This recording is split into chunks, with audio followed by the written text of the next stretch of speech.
La economía funciona como una máquina simple. No obstante, hay muchos que no logran entenderla o no se ponen de acuerdo acerca de cómo funciona. Y esto ha llevado a mucho sufrimiento económico. Aunque pueda parecer compleja, en realidad, la economía funciona de una forma simple y mecánica. Está compuesta por muchas piezas simples y muchas transacciones simples que se repiten constantemente. Son transacciones impulsadas básicamente por la naturaleza humana, que juntas forman las tres principales fuerzas que impulsan la economía. Número 1. Incremento de la productividad. Número 2. El ciclo de deuda a corto plazo.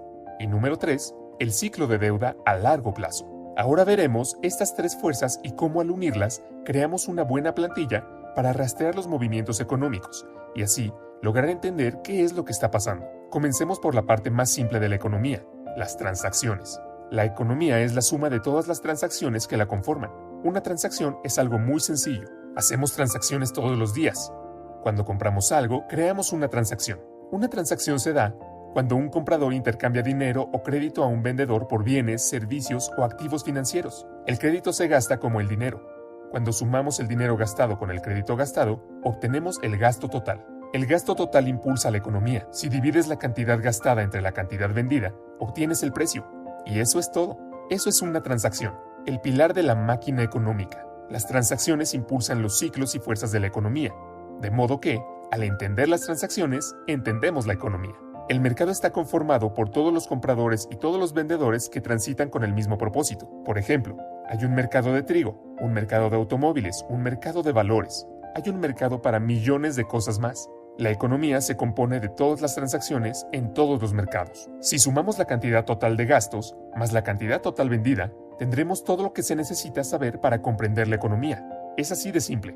Los individuos, las empresas, los bancos y los gobiernos, todos participan en transacciones como las que describí anteriormente. Intercambian dinero y crédito por bienes, servicios y activos financieros. El mayor comprador y vendedor es el gobierno, que consta de dos brazos importantes: el gobierno central, que recauda impuestos y gasta dinero, y el Banco Central, que es diferente de otros compradores y vendedores porque controla la oferta monetaria y el crédito en la economía. Lo hace al influir en las tasas de interés e imprimir dinero nuevo. Por estas razones, como veremos, el Banco Central es un jugador importante en el flujo del crédito. Quiero que prestes atención al crédito. El crédito es la parte más importante de la economía y probablemente la menos entendida. Es la parte más importante porque es la parte más grande y la más volátil. Así como los compradores y vendedores van al mercado a realizar transacciones, los acreedores y prestatarios van allí con el mismo propósito. Los prestamistas generalmente quieren que su dinero se transforme en más dinero, y los prestatarios generalmente quieren algo que no pueden pagar, como una casa o un automóvil, o quieren invertir o iniciar algún tipo de negocio, por ejemplo. El crédito puede ayudar tanto a los prestamistas como a prestatarios a lograr sus objetivos. Los prestatarios se comprometen a devolver la cantidad de dinero prestada, llamada capital, más un porcentaje adicional, llamado interés. Cuando las tasas de interés son altas, las personas se endeudan menos, porque el crédito encarece. Cuando las tasas de interés son bajas, las personas adquieren más créditos, porque se vuelve barato.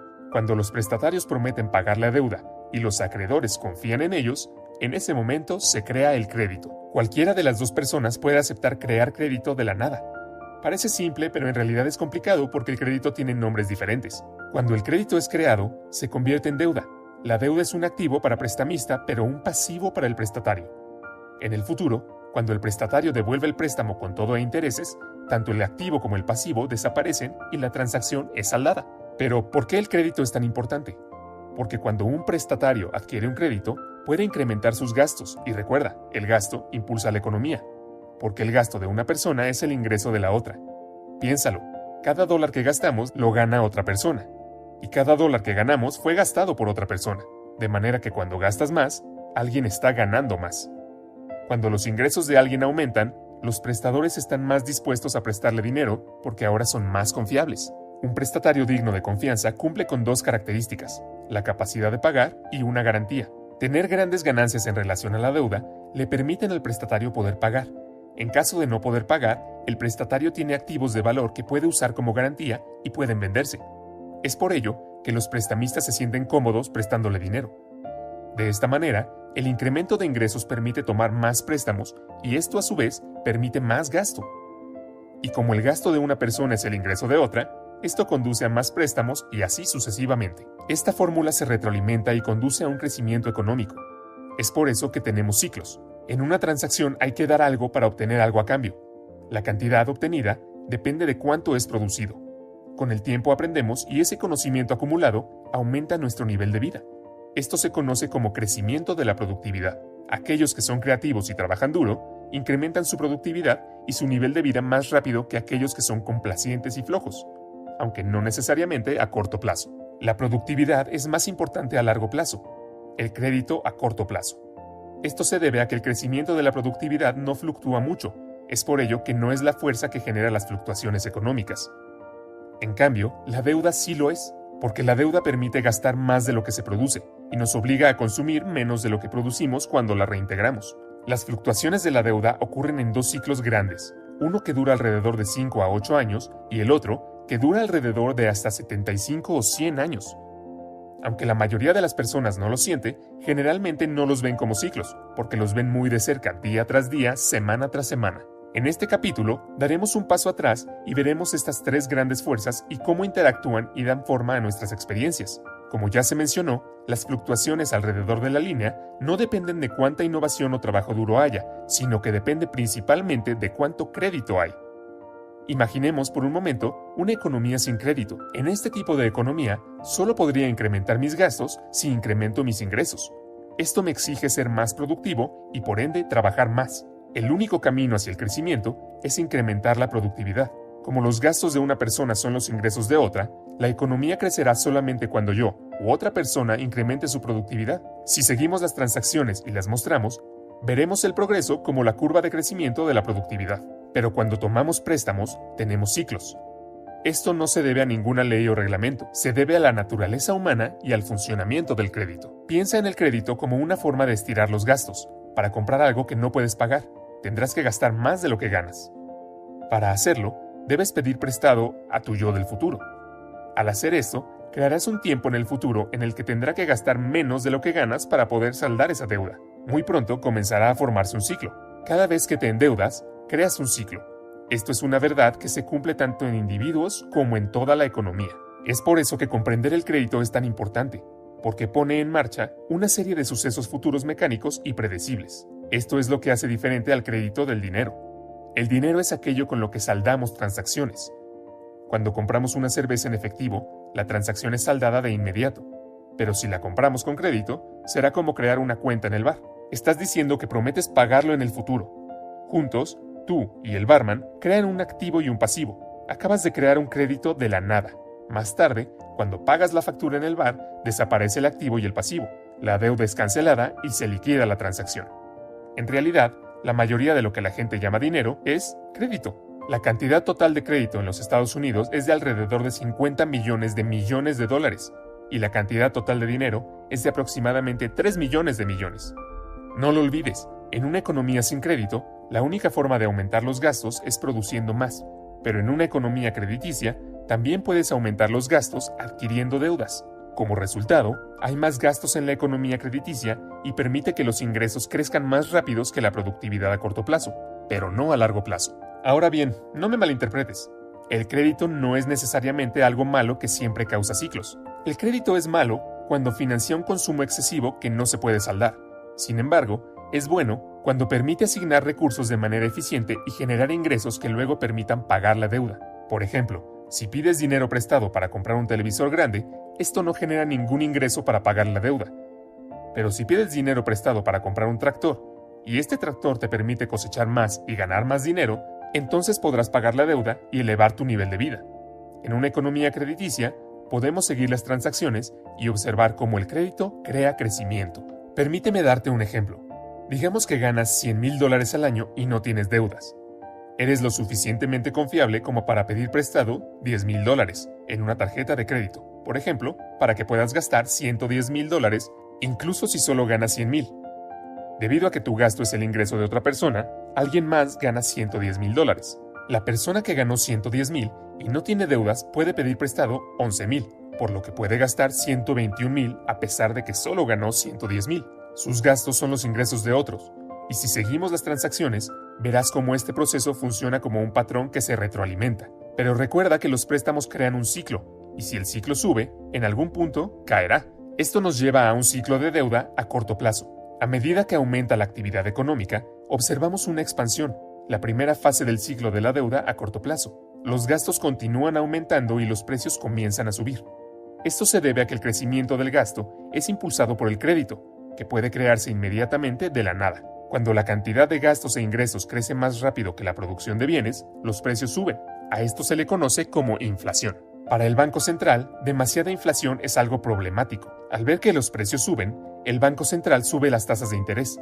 Con tasas de interés más altas, menos personas pueden permitirse pedir dinero prestado, y el costo de las deudas existentes sube. Suben los pagos mensuales de nuestras tarjetas de crédito, por ejemplo. Como las personas adquieren menos deudas y tienen pagos más altos, les queda menos dinero, por lo que el gasto se ralentiza. Y dado que el gasto de una persona es el ingreso de otra, los ingresos disminuyen y así sucesivamente. Cuando las personas gastan menos, los precios caen. A esto lo llamamos deflación. La actividad económica disminuye y tenemos una recesión. Si la recesión es demasiado fuerte y la inflación ya no es un problema, el Banco Central reducirá las tasas de interés para impulsar todo nuevamente. Con tasas de interés más bajas, los pagos de la deuda se reducen y los préstamos y gastos se incrementan. Es así como vemos otra expansión. Como puedes ver, la economía funciona como una máquina. En el ciclo de la deuda a corto plazo, los gastos están limitados solo por la voluntad de los prestadores y prestatarios de proporcionar y aceptar crédito. Cuando el crédito se puede obtener con facilidad, hay expansión económica. Cuando el crédito no se obtiene fácilmente, hay recesión.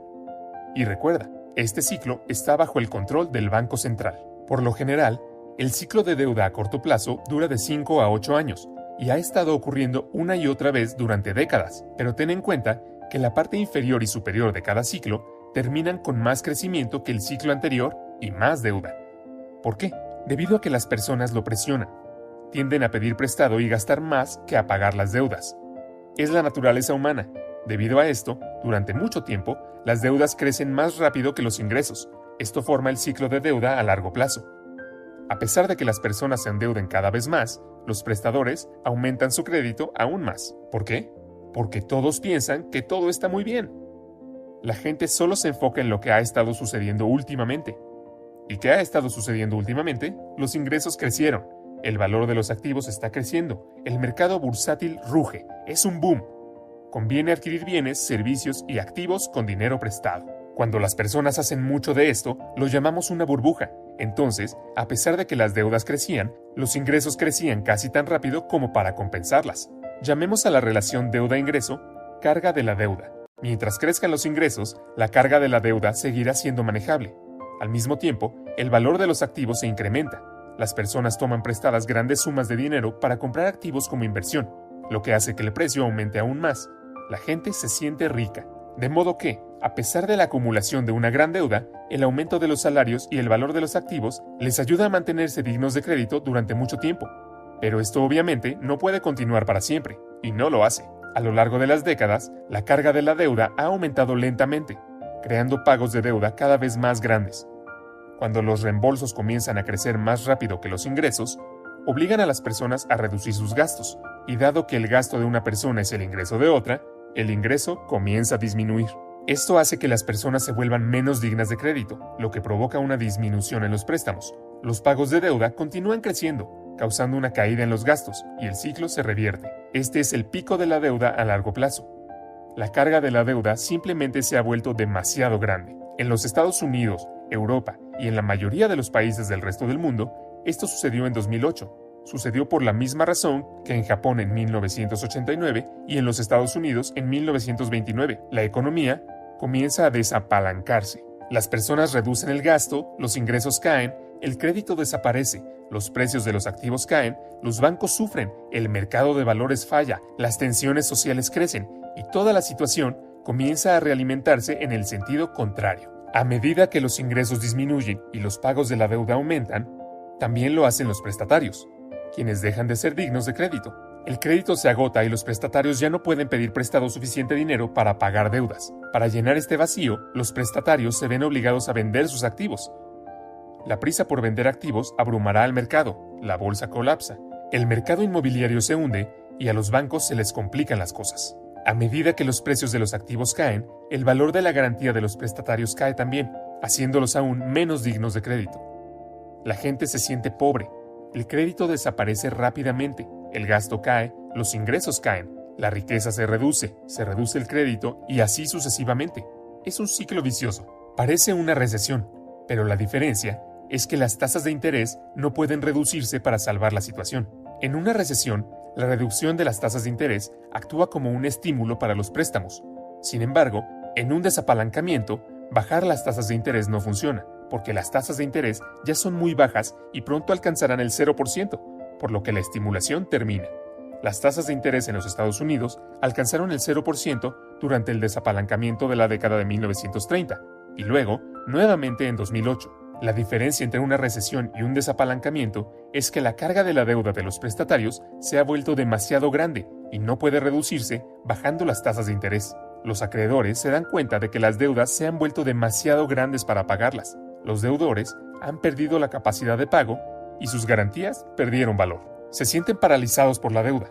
Ya no quieren más. Los prestamistas dejan de prestar. Los prestatarios dejan de endeudarse. La economía se vuelve indigna del crédito, como si fuera una persona. Entonces, ¿qué haces con el desapalancamiento? El problema es que las cargas de la deuda son demasiado altas y deben bajar. Hay 4 formas de que esto pueda suceder. 1. Las personas, las empresas y los gobiernos reducen el gasto. 2. Las deudas se reducen mediante moratorias y reestructuración. 3. La riqueza se redistribuye de los que tienen a los que no. 4. El Banco Central imprime dinero nuevo. Estas 4 formas ya ocurrieron en los desapalancamientos ocurridos en la historia moderna. Por lo general, lo primero que se hace es reducir los gastos. Como acabamos de ver, las personas, las empresas, los bancos e incluso los gobiernos se ajustan al cinturón y recortan sus gastos para poder pagar sus deudas. Esto a menudo se llama medidas de austeridad. Cuando los prestatarios dejan de asumir nuevas deudas y comienzan a pagar deudas antiguas, puede que disminuya la carga de la deuda. Pero sucederá exactamente lo contrario. Debido a que el gasto se reduce y el gasto de una persona es el ingreso de otra, se produce una caída de los ingresos. Al caer más rápido que las deudas, la carga de la deuda, de hecho, se incrementa. Como hemos visto, este recorte de gastos es deflacionario y doloroso. Las empresas se ven obligadas a reducir costos, lo que se traduce en mayor desempleo. Esto nos lleva al siguiente paso. Hay que reducir las deudas. Muchos deudores no pueden pagar sus deudas, y las deudas del deudor son activos del acreedor. Cuando un prestatario no le paga al banco, la gente comienza a ponerse nerviosa pensando que el banco no les pagará, y se apresuran a retirar su dinero. Los bancos quedan restringidos y las personas, las empresas y los bancos incurren en impago. Esta grave contracción económica es depresión. Parte de la depresión consiste en que las personas comienzan a descubrir que la mayor parte de lo que consideraban su riqueza ya no existe. Volvamos al bar. Cuando compras una cerveza fiada, prometes al dueño que la pagarás. Tu promesa se convierte en un activo para el barman. Pero si no cumples tu promesa, entras en moratoria. Ese activo pierde su valor. Muchos prestadores no quieren que sus activos desaparezcan y aceptan una reestructuración de la deuda. La reestructuración de la deuda significa que los prestadores obtienen menos de lo que deberían o que el periodo de reembolso se extiende o que se reduce la tasa de interés previamente acordado. De esta forma, el contrato se incumple para reducir la deuda. Los prestamistas preferirían tener parte de algo que el total de la nada. Aunque la deuda desaparecerá, su reestructuración hará que los ingresos y el valor de los activos desaparezcan más rápido, lo que empeorará aún más la carga de la deuda.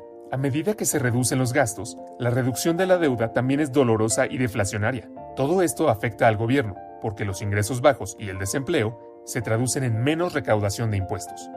Al mismo tiempo, necesitará aumentar su gasto a medida que aumenta la tasa de desempleo. Muchas personas desempleadas no tienen suficientes ahorros y necesitan apoyo financiero del gobierno. Además, los gobiernos crean planes de estímulo que aumentan sus gastos para compensar la recesión económica. Los déficits presupuestarios del gobierno explotan en esta etapa porque gastan más de lo que recaudan. Esto es lo que sucede cuando escuchas sobre el déficit presupuestario en las noticias. Para financiar sus déficits, los gobiernos deben aumentar los impuestos o pedir dinero prestado, pero con la disminución de los ingresos y el alto desempleo, ¿de quién saldrá el dinero? De los ricos. Como los gobiernos necesitan más dinero y la riqueza está fuertemente concentrada en manos de un pequeño número de personas, los gobiernos aumentarán naturalmente los impuestos a los ricos, lo que facilitaría una redistribución de la riqueza en la economía, desde los que tienen a los que no tienen. Los que no tienen, los que sufren, comienzan a odiar a los que sí tienen, los ricos. Los ricos, que están presionados por una economía débil, La caída de los precios de los activos e impuestos más altos comienzan a odiar a los que no tienen. Si la crisis persiste, podría haber un estallido social. Las tensiones no solo crecen dentro de los países, sino que también pueden crecer entre países, especialmente entre los deudores y los estados prestadores. Esta situación puede conducir a un cambio político que a veces puede ser extremo. En la década de 1930, esto llevó al ascenso de Hitler al poder, la guerra en Europa y la crisis económica en los Estados Unidos. La presión para hacer algo que ponga fin a la crisis aumenta. Recuerda, la mayoría de lo que la gente pensaba que era dinero, en realidad era deuda. Entonces, cuando el crédito desaparece, la gente no tiene suficiente dinero. La gente está desesperada y necesita dinero. ¿Recuerdas quién imprime el dinero? El Banco Central. Después de reducir las tasas de interés casi a cero, recurre a la impresión de dinero. A diferencia de los recortes de gastos, la reducción de la deuda y la redistribución de la riqueza, la impresión de dinero es estimulante, pero es la causa de la inflación. Inevitablemente, el Banco Central imprime dinero nuevo, de la nada, y lo usa para comprar activos financieros y bonos del gobierno. Esto sucedió en los Estados Unidos durante la Gran Depresión y nuevamente en 2008, cuando el Banco Central de los Estados Unidos, la Reserva Federal, imprimió más de 2 millones de dólares. Otros bancos centrales de todo el mundo que podían también imprimieron mucho dinero. Al comprar activos con este dinero, ayudan a impulsar sus precios, haciendo que la gente fuera más digna de crédito.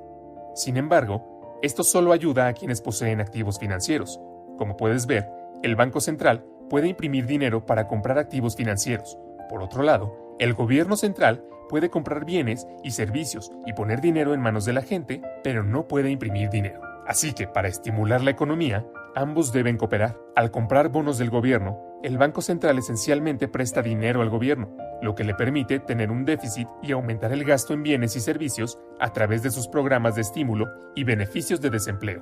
Esto aumenta los ingresos de las personas, al igual que aumenta la deuda del gobierno. Sin embargo, esto reducirá la carga general de la deuda de la economía. Es un periodo muy arriesgado. Los políticos necesitan equilibrar estas 4 formas a medida que cae la carga de la deuda. Los métodos deflacionarios deben equilibrarse con los inflacionarios para mantener la estabilidad. Si esto se equilibra adecuadamente, se produce un desapalancamiento hermoso. Y es que un desapalancamiento puede ser feo o hermoso. ¿Cómo puede ser hermoso? Aunque el desapalancamiento es una situación muy difícil, manejar una situación muy difícil de la mejor manera posible resulta hermoso. Mucho más hermoso que la frase de apalancamiento excesivo, desequilibrado e impulsado por la deuda. El crecimiento económico real es positivo y la inflación. En un desapalancamiento, las deudas se reducen a una relación a los ingresos. El crecimiento económico real es positivo y la inflación no es un problema.